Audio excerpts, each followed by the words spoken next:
Bhagavad Gita as it is. Chapter 9, which has 34 verses, is entitled The Most Confidential Knowledge. The first opening 3 verses explains the superiority of Bhagavad Gita. Listen now. The Supreme Personality of Godhead, Krishna, said, "My dear Arjuna, because you are never envious of me, I shall impart unto you this most confidential knowledge and realization, knowing which you shall be relieved of the miseries of material existence." So here we say that Krishna points out Arjuna is never envious of Krishna, and that is a very fundamental principle in making spiritual advancement. Indeed, the whole reason why each and every one of us is here in this material world in the first place is because we committed the original sin. And the original sin is that we became, somehow or other, envious of Krishna. Envious of Krishna, as we learned in the end of chapter 5, that Krishna is the supreme enjoyer, that Krishna is the supreme proprietor, and Krishna is the supreme friend. Somehow or other, we became envious of Krishna's position, and therefore we wanted to imitate Krishna. And therefore, we were sent here to this material world to try to imitate the position of Krishna. And the way to get back to our original position of Krishna consciousness is to give up our envy of Krishna. And as we see here, Krishna is pointing out that Arjuna is never envious of Krishna. And in this chapter, Krishna is going to explain both knowledge and realization. Realization is higher or more important than knowledge because realization is scientific. It means you have taken the knowledge and applied it. You have put it to use, and now you have practical experience of that knowledge. And next thing he said is that if you practice this most confidential knowledge, the result will be that you will be free from the miseries of material existence. What are those miseries? Your own body and mind causes you suffering. You suffer from other living entities, not just humans, but also other living entities, insects, and so forth. And there are miseries caused by the demigods who control the major cosmic forces, wind, rain, heat, and cold. Now, in this next statement, Krishna says, "This knowledge is the king of education, the most secret of all secrets. It is the purest knowledge, and because it gives direct perception of the self by realization, it is the perfection of religion. It is everlasting, and it is joyfully performed." This verse is so nice because it is explaining why Bhagavad Gita is the best of all spiritual texts. First thing, it is the king of education. Why? Because Bhagavad Gita is teaching who is God and what is our relationship with God and what is the end result of worshiping or serving God, which is love of God. Bhagavad Gita is teaching these 3 things: that Krishna is God, and that you and I, as eternal servants of Krishna, are meant to love him and serve him forever. And the result will be that we will exchange a loving reciprocation eternally as individuals between us and Krishna. Then Krishna said, it is the most secret of all secrets. It is most confidential. It's open, but still not everyone is going to be able to appreciate it. And if you are able to appreciate Bhagavad Gita, then you are to be considered most fortunate, because Krishna is saying it is most confidential. It's the highest knowledge. It gives direct perception of the self. That was given in chapter 2 when Krishna began his instructions. Arjuna, you are not your body. You are not your mind. Your eternal soul, part and parcel of me. And so by practicing Bhagavad Gita, you get a real experience of who you are. Not your temporary existence, but your eternal existence as part and parcel servant of Krishna. It is the perfection of religion, because religion is not simply some rules and regulations. Religion is not simply some club that I belong to. Religion is these three things that I already mentioned. Who is God? What is my relationship or eternal connection with God? And what is the result of that connection? That is real religion. Religion is not, I belong to this club or this ism. No. And religion is not simply some rules and rituals and regulations, do's and do nots. That may be a component of religion. But real religion is, Krishna, you are my eternal master. I am your eternal servant. I simply want to serve you. And as a result, what do I get? I experience a loving reciprocation from you. It is everlasting because the soul is eternal. The body is temporary, the soul is eternal, and therefore real religion is known as Sanatan. It is eternal. It always existed, it exists at the present, and will continue to exist. The religion spoken of in terms of Bhagavad Gita is the eternal relationship between the individual spirit soul and Krishna or God. And that is based on love, a loving reciprocation. It is joyfully performed. All the aspects of Krishna consciousness or Bhakti Yoga, what is taught in Bhagavad Gita, these are joyfully performed. We have said it many times. Hearing about Krishna is a joyful experience. Chanting about Krishna, chanting his holy name, remembering Krishna, praying to Krishna, worshipping the deity form of Krishna, becoming Krishna's friend, surrendering everything to Krishna. All of the different aspects of bhakti, the 9 processes, each and every one of them is performed very easily, very happily, very joyfully. And it doesn't end. Whatever you have performed, whatever you have executed in this life, goes to your eternal spiritual bank account. It is never to be lost. Whatever percentage of Krishna consciousness or the Bhagavad Gita that you execute remains as an eternal established principle. And as we have already learned in chapter 6, in your next life, you will pick up from where you left off. There is a continuum. So this Bhagavad Gita, this is the best. Then Krishna says, therefore, those who are not faithful in this devotional service cannot attain me, O conqueror of enemies. Therefore, they return to the path of birth and death in this material world. So here Krishna is simply saying 2 things. 1, it is only by this devotional service can you factually attain your eternal relationship of loving service with Krishna. This he has said several times, and he will continue to hammer this point, that it is only by bhakti, only by surrender, only by this process of devotional service in 9 different ways can Krishna actually be attained.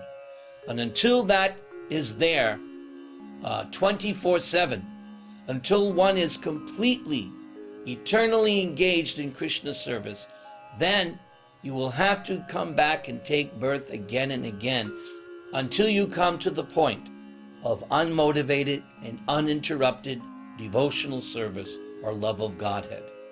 So that is what's being mentioned in these first 3 opening stanzas of this 9th chapter.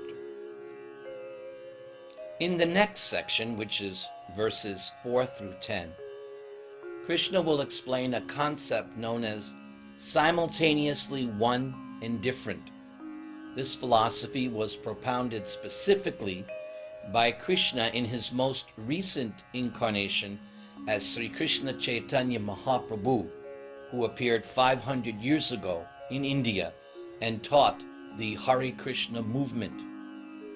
This is technically known as Achintya Bheda Abheda Tattva, how the entire cosmic manifestation can be seen as being one and different from the personality of Godhead.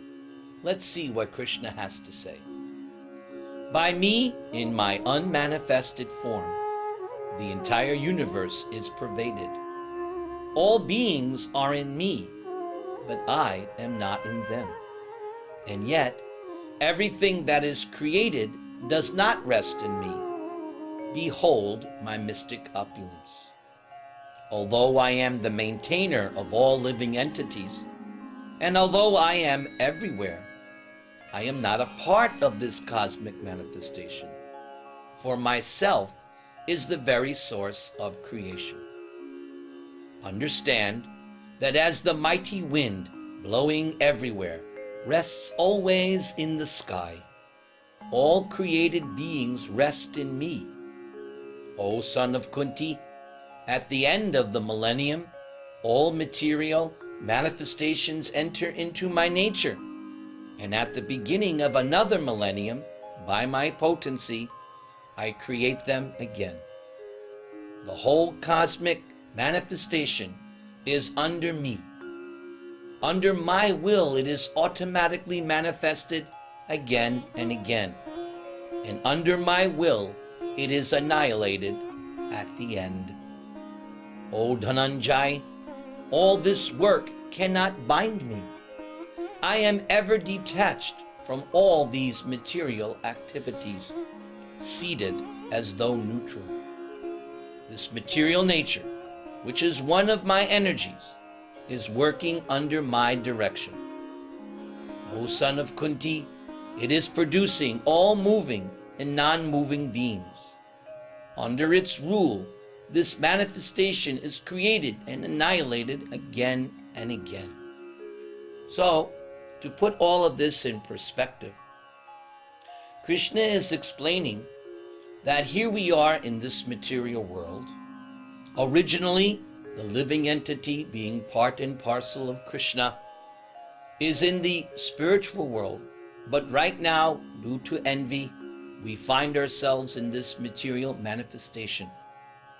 The material manifestation is more or less like a prison house, where the conditioned souls are under the tight grip of shackles by the three modes of material nature: goodness, passion, and ignorance. And although we have left Krishna's abode, Krishna has not abandoned us. He has accompanied us, and he's living with us as our super soul, the Lord within the heart. And even the material cosmic manifestation is one of Krishna's multi-energies. So, although Krishna's personally in his abode, simultaneously he is existing in this material world, both as the material energy and also as the super soul. So you could say from one angle of vision, Krishna is not here, and from another angle of vision, Krishna is here, because everything you see, everything you touch is Krishna's energy. So in that sense, Krishna is here, but Krishna himself as a person, he is residing in his own abode in the spiritual world. And yet another angle of vision, Krishna is within your heart as his expansion known as Paramatma, super soul. So you can say from this angle of vision, Krishna is present here, but that super soul is an expansion of Krishna, and Krishna himself is situated happily, most enjoyingly in his own abode. So he's here and he's not here at the same time. This is what is meant by something being simultaneously one and different. He's here, and from another angle of vision, he's not here. And again, Krishna pointed out that this material cosmic manifestation is under his thumb. It is not independent, as some people like to believe. The material energy, Durga, is one of the many dedicated servants of Krishna, and therefore she is fully under the control of Krishna, as he said at the end of this section, that this material energy, Krishna is overseeing, superintending, not necessarily directly, because he has his expansions and servants, but actually you could say directly and indirectly, Krishna is controlling everything. And that is the gist of this section. In this next section of chapter 9, which is verses 11 through 15, Krishna will explain the Duratma, the Mahatma, and other classes of human beings. Let's take a look. Fools deride me when I descend in the human form. They do not know my transcendental nature as Supreme Lord of all that be. And those who are thus bewildered are attracted by demonic and atheistic views. In that deluded condition, their hopes for liberation, their fruitive activities, and their culture of knowledge are all defeated. So, this is the Duratma. Krishna explained this in chapter 7. He said that there were 4 kinds of persons who refused to surrender to him. They are known as demons, and he categorized them into 4 classes.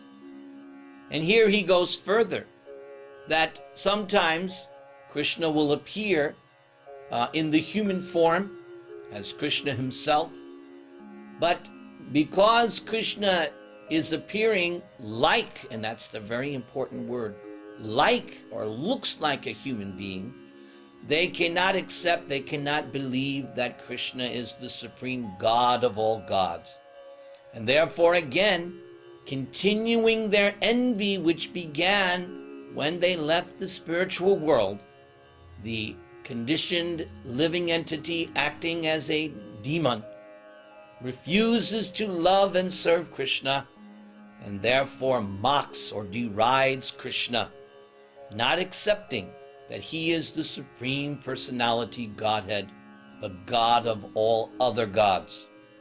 And therefore Krishna says, yes, because they deride me, because they blaspheme me, what will happen? Everything they do will eventually be destroyed. And there are so many classic examples in the Vedas and the Puranas. Hiranyakashipu, he derided Lord Nrsimha. He was destroyed. Ravan, he was destroyed because he was envious of Krishna when he appeared as Lord Ram. And of course, King Kamsa, he directly tried to kill Krishna in so many ways. And then when the time was right, when Krishna was ready, he killed the evil King Kamsa. So these are just the classic examples, whether on a microcosmic level or macrocosmic level. Anyone who defies Krishna or anyone who challenges the superiority of Krishna, then their culture of knowledge, everything they do will be baffled and ultimately be destroyed. Now, Krishna will explain the opposite of a Duratma, the Mahatma. O son of Pritha, those who are not deluded, the great souls, are under the protection of the divine nature. They are fully engaged in devotional service because they know me as the Supreme Personality of Godhead, original and inexhaustible. Always chanting my glories, endeavoring with great determination, bowing down before me, these great souls perpetually worship me with devotion. So in these 2 verses, Krishna explained the great souls.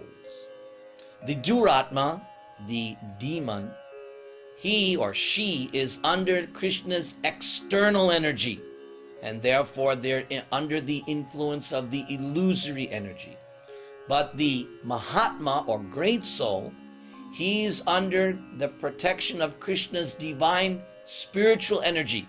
That is also known as bhakti.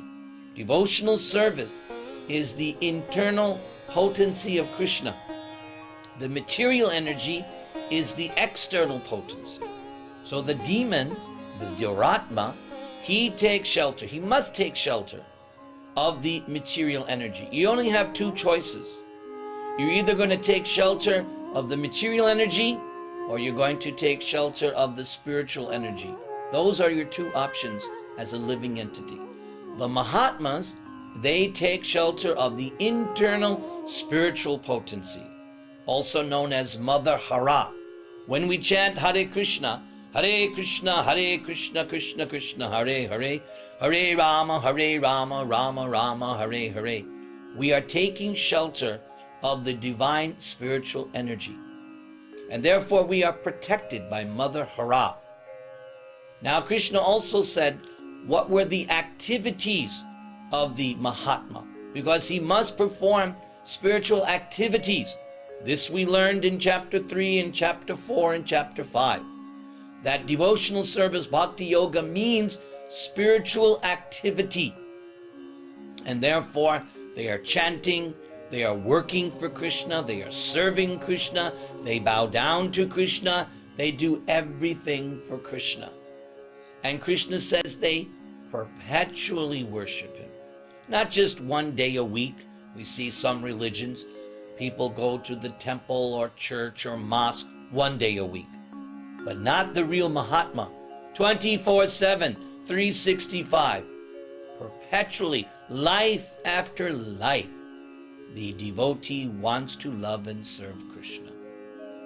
Krishna continues, others who engage in sacrifice by the cultivation of knowledge, they worship the Supreme Lord as the one without a second, as diverse in many and in the universal form. So there's a third category. They're not quite ready to worship Krishna in his personal form. They're not quite ready to accept Krishna as the Supreme Personality of Godhead, the God of all other gods. But they're unlike the demons who deride Krishna. So they're in between, and they're beginning their spiritual life, their spiritual quest. We see this in the Srimad Bhagavatam, when Shukadeva Goswami begins his instructions and answering the questions of Maharaj Parikshit. We see that Shukadeva begins from the first step in God realization, and that is to understand that the entire cosmic manifestation can be seen or viewed from terms of the universal form. It is a type of conception by which one views the cosmic manifestation in terms of a person. And this is, you could say, the beginning for those who are not ready to accept Krishna, the personal form of God, as the object of meditation. So they can begin by seeing Krishna in terms of the cosmic manifestation. Higher than those are those who are trying to realize the supersoul, Krishna's manifestation in the heart. So they are a type of transcendentalist, performing meditation and trying to search out that God is in the heart. In verses 16 through 19, Krishna explains who and what he is. Please listen. But it is I who am the ritual, I, the sacrifice, the offering to the ancestors, the healing herb, the transcendental chant. I am the butter and the fire and the offering. I am the father of this universe, the mother, the support, and the grand sire. I am the object of knowledge, the purifier, and the syllable Om. I am also the Rig, the Sama, and Yajur Vedas.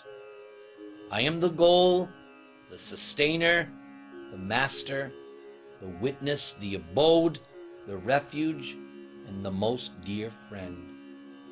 I am the creation and annihilation, the basis of everything, the resting place, and the eternal seed. O Arjuna, I give heat, and I withhold and send the rain. I am immortality, and I am also death personified. Both spirit and matter are in me. So here, Krishna is outlining a little bit more of this simultaneous one and difference aspect. That all these things that he listed here in this material world are simply manifestations of his energy. And these special qualities and items, they have their potency and they have their significance because he has empowered these things with his very self.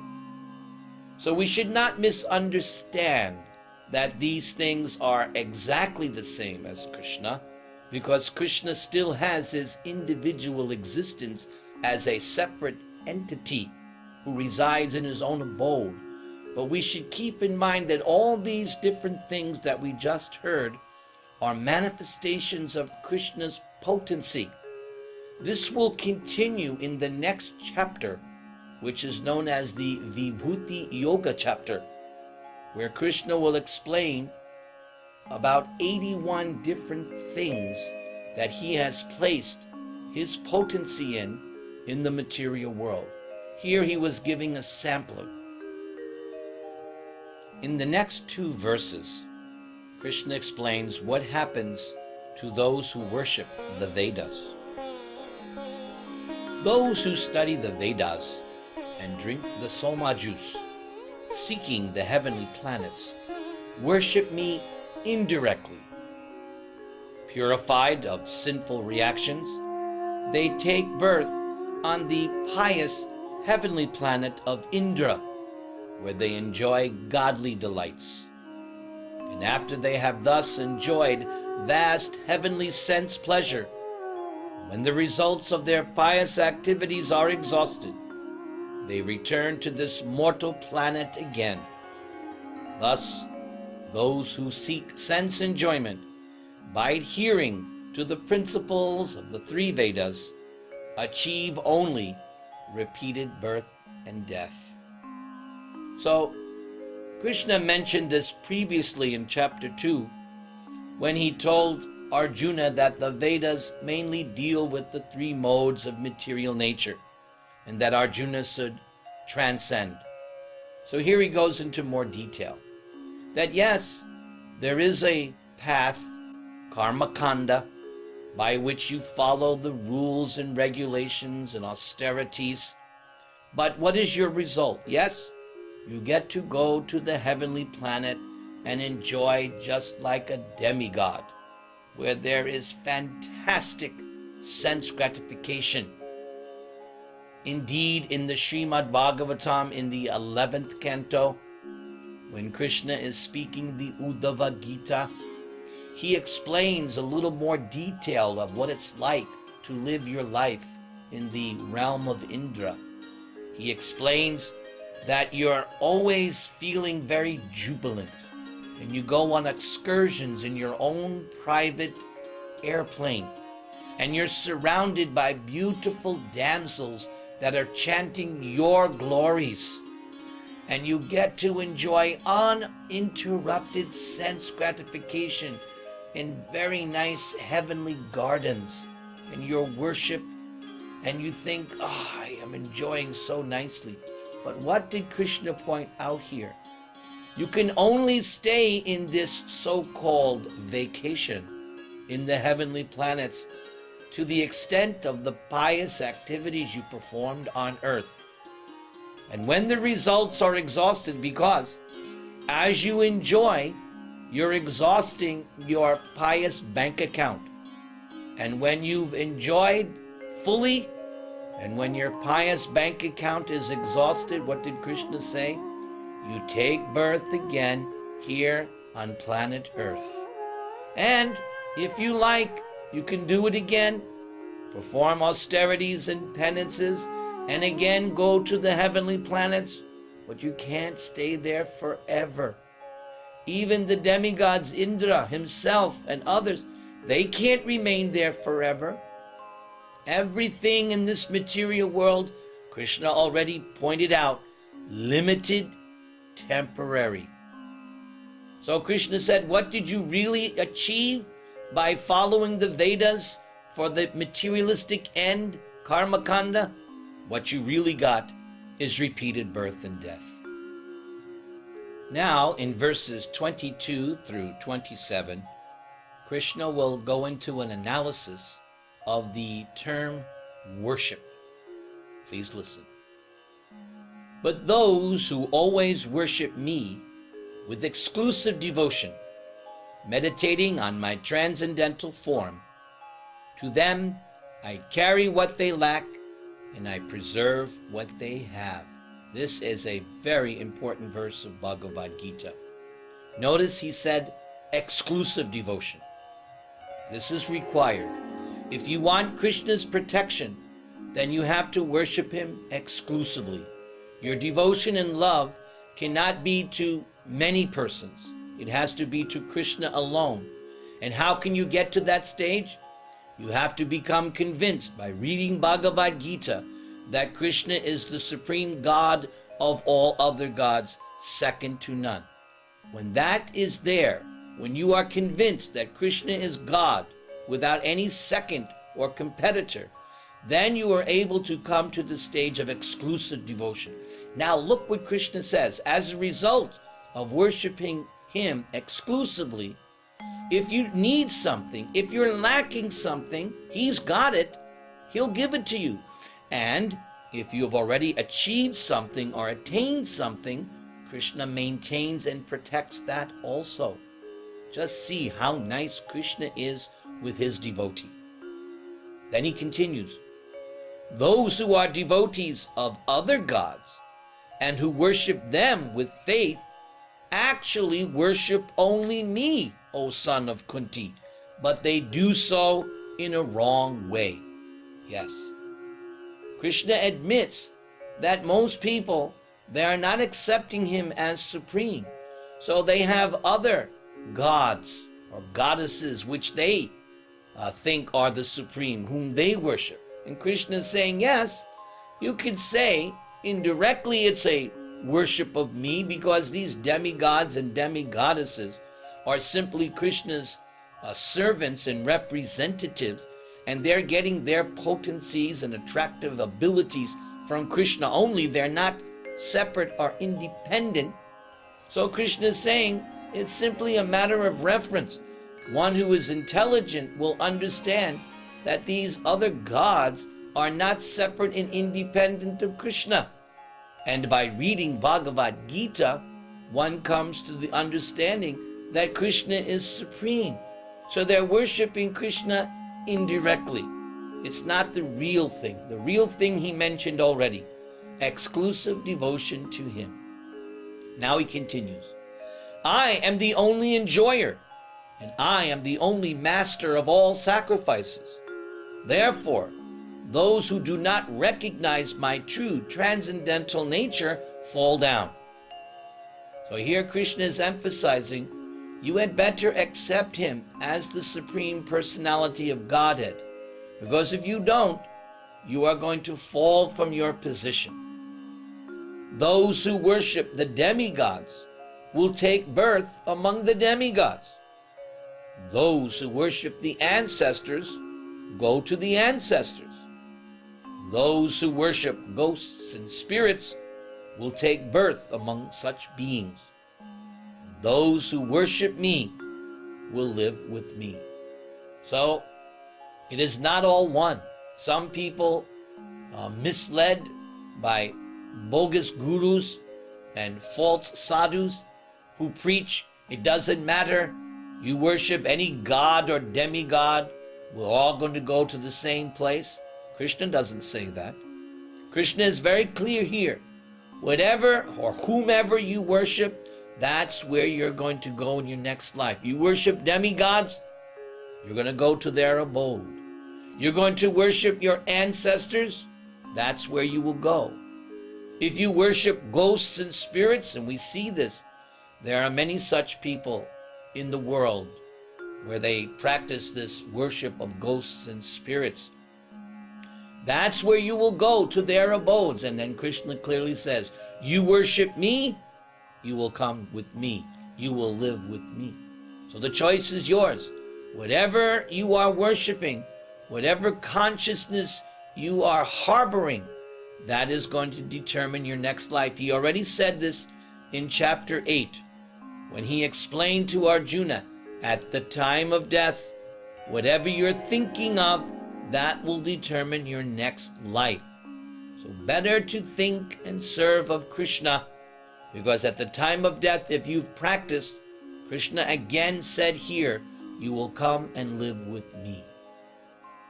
If one offers me with love and devotion, there's the key thing that Krishna is looking for. He's looking for your love and devotion. But look, if one offers me a leaf, a flower, fruit, or water, I will accept it. Just see how easy it is to worship Krishna. He's not demanding very much. He's saying, just offer me a leaf, a flower, fruit, or even water. How easy now to worship Krishna. Remember, at the beginning of this chapter, we learned that this process of Bhagavad Gita, Krishna consciousness, is easily or joyfully performed. The Sanskrit line was susukam kartam. Susukam. Easy. And how much easier can Krishna make it? A leaf, a flower, a fruit, water. Can he make it any easier? And he will accept it, provided there is love and devotion. We should always remember, that is the only thing that satisfies Krishna, your love and devotion to him. He continues, whatever you do, whatever you eat, whatever you offer or give away, and whatever austerities you may perform, do that, O son of Kunti, as an offering to me. This verse is the clear definition of what he mentioned in chapters 3, 4, and 5, karma yoga, doing things for Krishna. This is also a very nice, simple definition, because these terms, karma yoga, bhakti yoga, buddhi yoga, actually they're synonymous.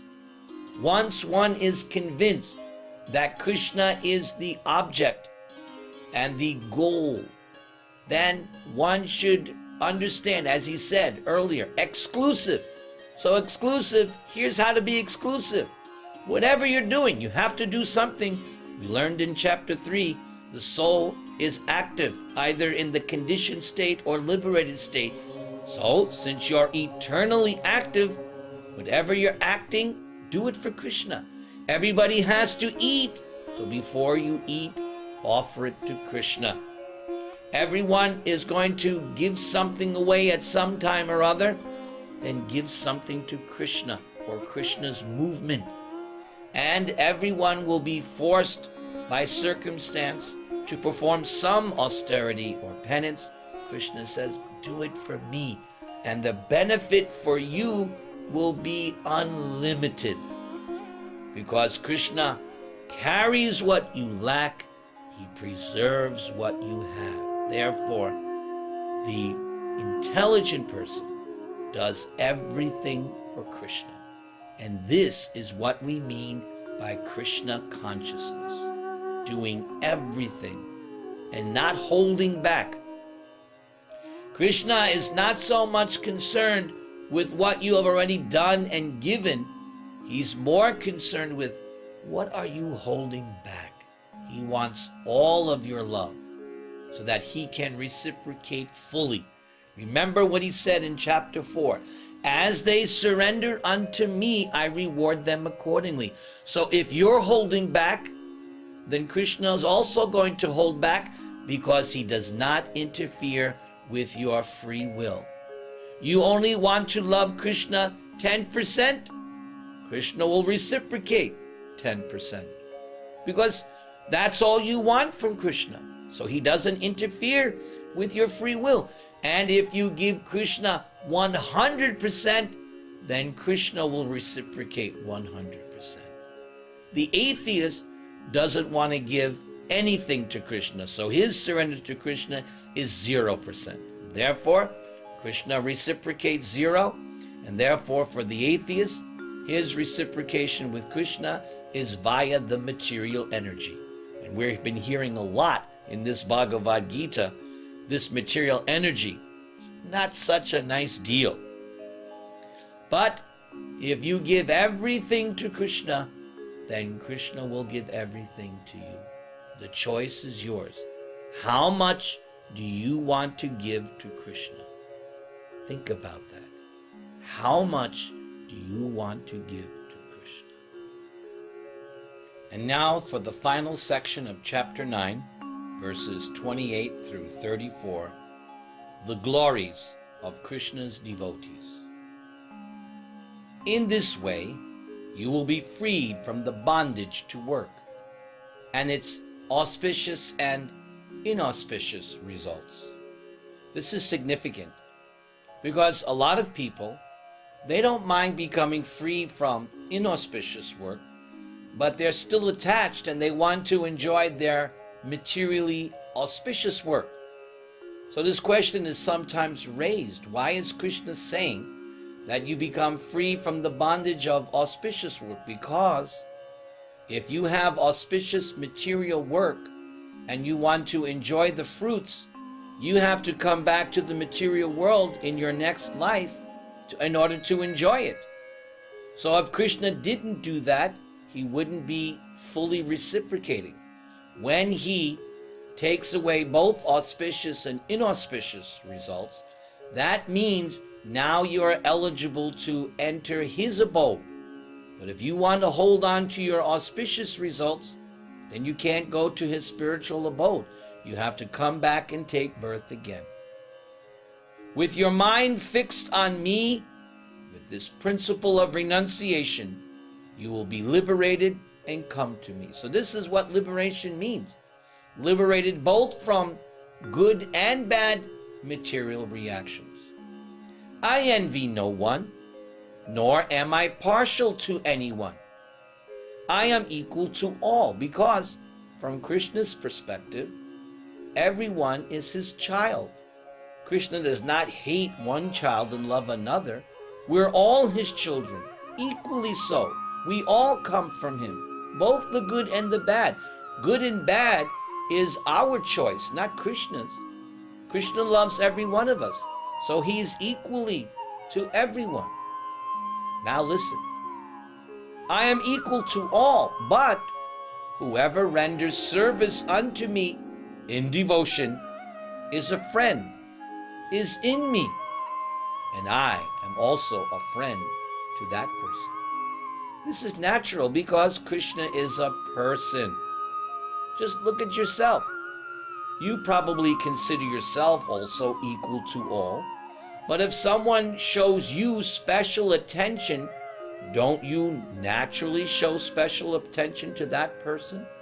You may have a family members, you may have children, husband. Now, you go to work, you're nice with everybody, but you're going to give special extra attention to your own family. That's natural.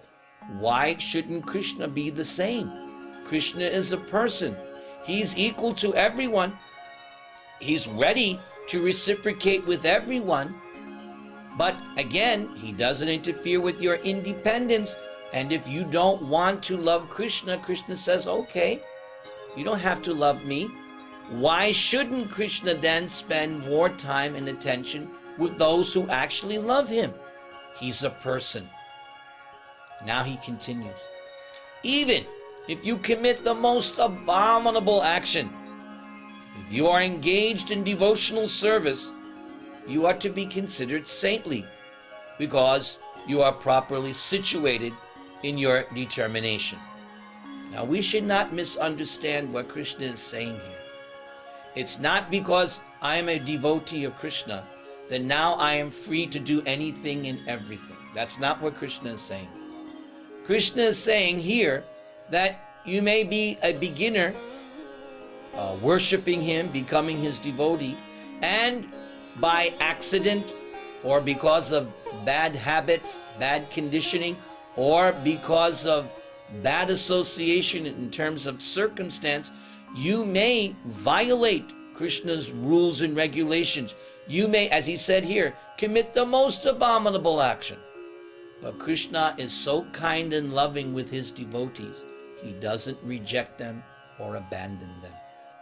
And Krishna will excuse his devotee. And he says, why? Because such a person is properly situated. Meaning, the devotee understands that the goal of life is to love and serve Krishna. And the devotee is acting in that way. But because of being situated in the material world, there may be so many circumstances, and we're not there yet at the perfectional stage. Krishna understands this. So we may slip, we may fall down, we may commit a great sin. So Krishna will excuse 1 time, 2 times, 3 times. But if something becomes a habit, if something becomes deliberate, if something becomes intentionally abominable or sinful, then Krishna cannot excuse. And Krishna will administer some punishment to rectify the devotee. And when the devotee comes to the right frame of mind, then the devotee becomes determined and strictly follows. So we should not misunderstand that the devotee now has a credit card or a blank check and can do whatever he or she wants. No, Krishna does not excuse that. Indeed, there are the 10 offenses in the matter of chanting. So the worst offense is to commit sinful activities on the strength of chanting Krishna's holy name. So Krishna's holy name can deliver one from all sinful reactions. But if one is intentionally, purposely committing sins, thinking, oh, I will just chant Krishna's name and I'm delivered, such a person will never be delivered. Such a person is beyond being saved. One has to come to the point, eventually, that one never commits any sinful activity and not think that Krishna will excuse me and I can do whatever I want. Krishna continues. Such a devotee quickly becomes righteous and attains lasting peace. O son of Kunti, declare it boldly. My devotee never perishes. So he wants Arjuna to declare, because everyone will accept Arjuna, because Arjuna is such a great devotee and chivalrous person. The honor and prestige and word of Arjuna, no one questions. So he wants Arjuna to declare that Krishna's devotee never perishes. And the classic example is Prahlad, the 5-year-old boy who was tortured by his father simply because he did bhakti, simply because Prahlad practiced what he learned from his spiritual master Narada Muni, who taught him Bhagavad Gita concepts, taught him what is the soul, what is the body, and how to surrender to Krishna. And because Prahlad simply obeyed the instructions of Narada Muni and engaged in Krishna consciousness, his father, the original demon, the original atheist, the original materialistic person, could not tolerate that his son was practicing Krishna consciousness. And ultimately, his father, Hiranyakashipu, tried time after time after time to kill his own 5-year-old son. For what reason? Simply because he was executing Krishna consciousness, bhakti yoga. But no matter what the father tried, nothing happened to Prahlad. This is the classic example of what Krishna said here. My devotee never perishes. Prahlad was thrown off the cliff and nothing happened. He was put under the feet of elephant, nothing happened. He was tortured by other demons who tried to pierce his body with spears. Nothing happened. His own mother was forced to administer poison in Prahlad's food. What did Prahlad do? He offered the food to Krishna and ate it as prasadam. The poison didn't act. So Prahlad is the example that if you are fully surrendered to Krishna with exclusive devotion, Krishna will protect and save you. O son of Pritha, those who take shelter in me, though they be of lower birth, such as women, merchants, and workers, they can attain the supreme destination. The supreme destination is to achieve a position of serving Krishna in his abode. Now notice what he said. You may be of lower birth. It doesn't matter. Your lower birth is because of the impious activities you did in your previous life. But that is not a disqualification. You may be of lower birth, but if you love and serve Krishna in this life, what did Krishna say? You can approach, you can achieve the supreme destination. Yes, Srila Prabhupada, the founder Acharya of ISKCON, would always say when he initiated the disciple, that if you chant 16 rounds of the Hare Krishna mantra and strictly follow the 4 regulative principles, then you can go back home, back to Godhead in this lifetime. It doesn't have to be in a future life. It can be in this lifetime. So if you sincerely chant Hare Krishna, Krishna Krishna, Hare Hare, Hare Rama, Rama Rama, Hare Hare, and strictly give up meat eating, intoxication, illicit sex, and gambling, then you have every possibility of entering the abode of Krishna at the end of this lifetime. So it doesn't matter. For instance, Krishna mentioned whether you're born of a lower birth. In the Sanskrit, the word is used, papayonaya. Papayonaya means someone who is born in a sinful family. Myself, I am a classic example of this.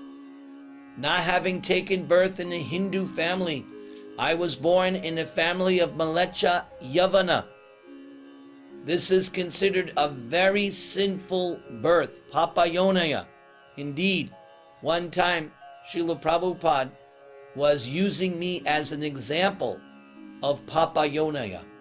But he was explaining at that time this very verse of Bhagavad Gita, that yes, although I was born in a very sinful family, because I have accepted Krishna as God, and because I am accepting the principles of Bhagavad Gita, and because I am practicing and living the principles of Bhagavad Gita, yes, I can be delivered and go back home, back to Krishna, back to his abode at the end of this life, if I completely surrender to Krishna by chanting, strictly following these regulative principles, and living, walking, and talking Bhagavad Gita.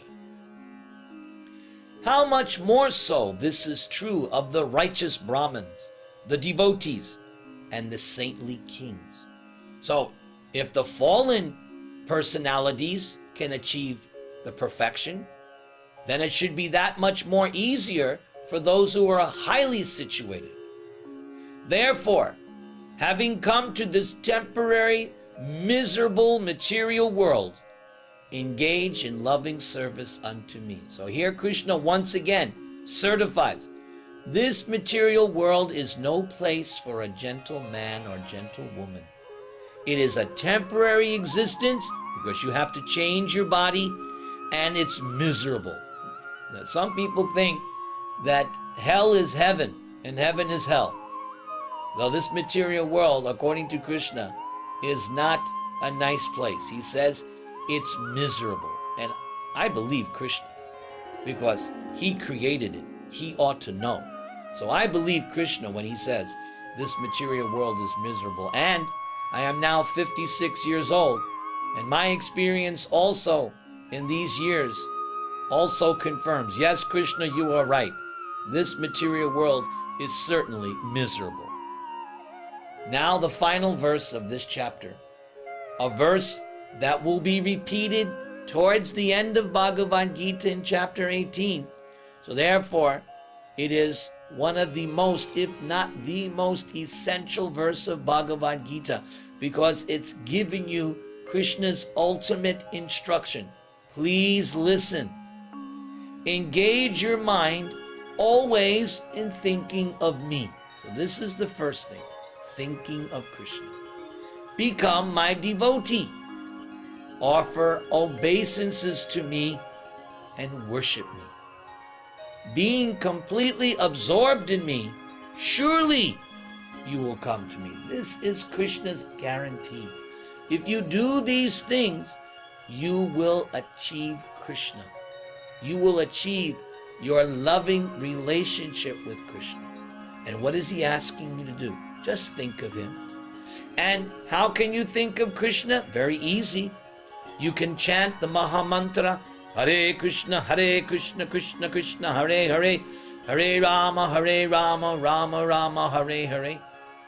So easy to think of Krishna. Anytime, any place, anywhere, you can always chant. Or you can read about Krishna. By reading about Krishna in Bhagavad Gita or Srimad Bhagavatam, you're remembering Krishna, seeing Krishna in the pages of these books.